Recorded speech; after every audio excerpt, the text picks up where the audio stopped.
আসসালামু আলাইকুম। দফতরিপাড়া মাদ্রাসার উপরের ছাদের থেকে দৃশ্য কিছু। আলহামদুলিল্লাহ, ইলমের মারকাজ।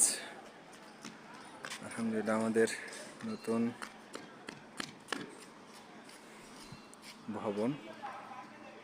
ভবনের কাজ চলমান।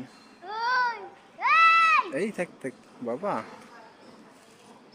নতুন ভবনের কাজ চলমান। আর একটু ঘুরে আসো, আসতে যাও। হ্যাঁ,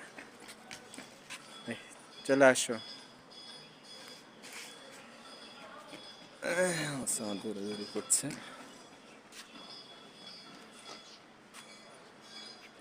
এখান থেকে মসজিদের কিছু দৃশ্য দেখতে পাবো। ভালো একটা দেখা যাবে না।